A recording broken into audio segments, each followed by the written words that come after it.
యేసుక్రీస్తు పరిశుద్ధ నామములో మీకందరికీ శుభవందనాలు.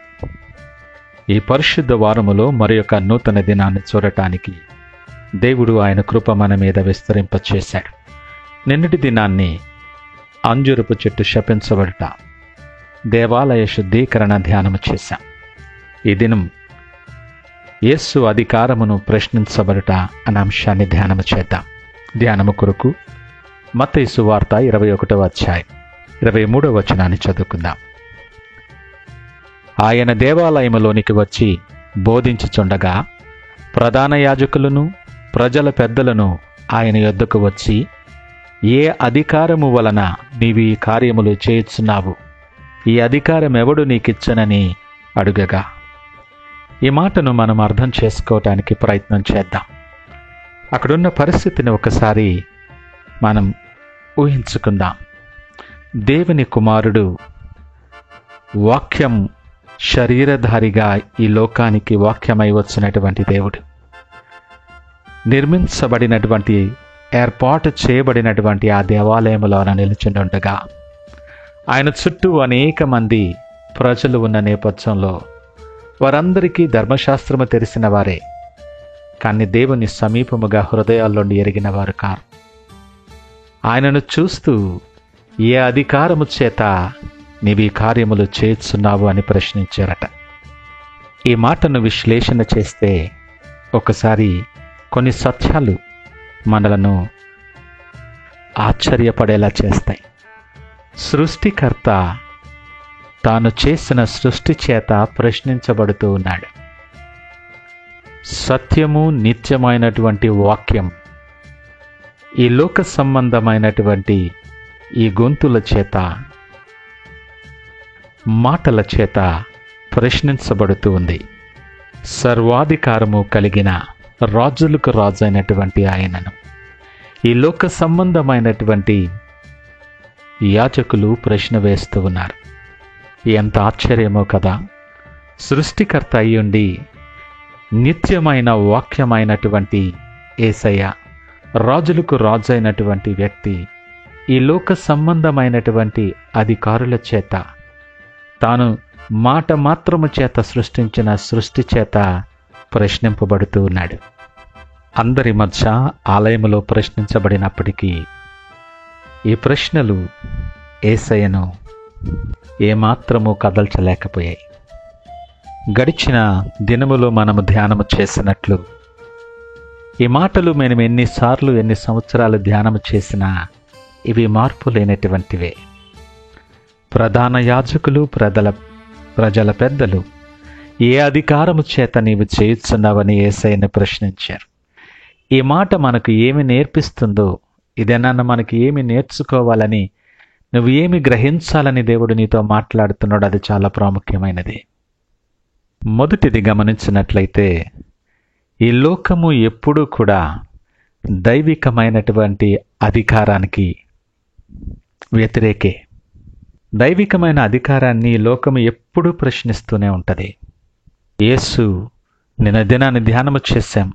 ఆలయములోనికి ప్రవేశించి అక్కడ రూకలు మార్చువారి బల్లలను, గువ్వలమ్మువారి పీఠములను పడద్రోసి నా మందిరము ప్రార్థనా మందిరము అనబడును అని ఆయన ప్రకటించాడు. ఈ మాటలు, ఈ క్రియలు అక్కడున్నటువంటి మతపరమైన పెద్దలకు, నాయకులకు నచ్చలేదు. కారణం ఏంటో తెలుసా? పరలోక సంబంధమైన అధికారం, మనుష్యుడు ఏర్పరచుకున్నటువంటి ఆ సుఖానుభవము కలిగిన ఆ స్థితిని డిస్టర్బ్ చేస్తుంది. ఈ రోజుల్లో కూడా చాలాసార్లు మనం కూడా ప్రశ్నిస్తాం. సృష్టికర్త అయిన దేవుని సన్నిధిలో, నాకే ఎందుకు దేవా? వై ఇట్స్ ఓన్లీ ఫర్ మీ?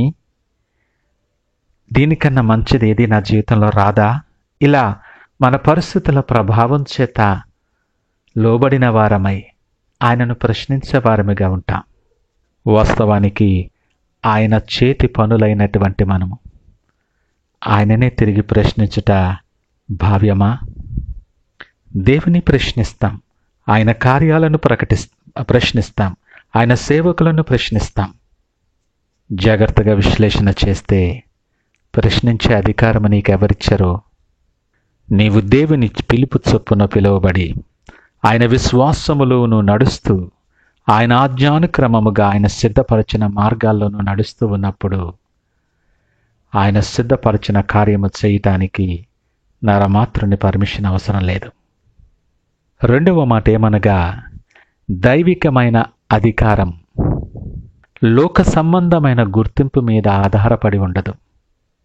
ఆలయములో బోధించినటువంటి యేసు అక్కడున్న బోధకుల వలె ఆ వేదాంత విద్యను అభ్యసించిన వాడు కాదు. ఆయన అధికారము తండ్రి యొద్ద నుండి, పరలోకము నుండి వచ్చింది. ఆయన అంటాడు, మీరు నన్ను ఏర్పరచుకోలేదు, కానీ నేను మిమ్మలను ఏర్పరచుకున్నాను. ఈ మాటలు వింటున్న ప్రియ దేవుని జనాంగమా, దేవుని కొరకు నువ్వు ప్రశ్నించబడిన వానిగా ఉన్నావా, లేదా అల్ప విశ్వాసి అయి నీ సృష్టికర్తనే ప్రశ్నించే దౌర్భాగ్యమైన స్థితిలో నువ్వు ఉన్నావా? ఆలోచన చేసుకుందాం. మనుష్యుని యొక్క అధికారం పరిధులు కలిగినటువంటిది. మనుషుని యొక్క అధికారం తాత్కాలికమైనటువంటిది. దేవుని యొక్క అధికారం ఉన్నతమైనది, అది నిత్యమైనది, ఎప్పుడునూ నిలిచినటువంటిది. మన అనుదిన ఆత్మీయ జీవిత ప్రయాణంలో ఒకసారి మనం విశ్లేషణ చేసుకుందాం. నీ పరిస్థితులను బట్టి నువ్వు ప్రభావితము చేయబడిన అనేక నేపథ్యాల మధ్యలో నీవు దేవుని ప్రశ్నించేవానిగా ఉంటున్నావేమో, ఆయన అధికారాన్ని ప్రశ్నించేవానిగా ఉంటున్నావేమో. ఇది నాని దేవుడు నీతో మాట్లాడుతున్నాడు. ప్రధాన యాజకులు, ప్రజల పెద్దలు ఆయన అధికారాన్ని ప్రశ్నించారు. వారు ధర్మశాస్త్రాన్ని ఎరిగినవారు, కానీ ఆయనను హృదయములో నుండి ఎరిగిన వారు కారు.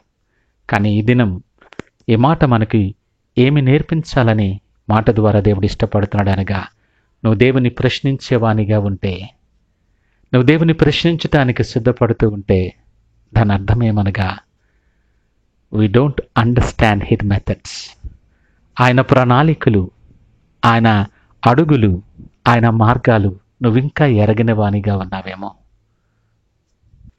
అందుకే దేవుడు అంటాడు, నా తలంపులు మీ తలంపులు వంటివి కావు.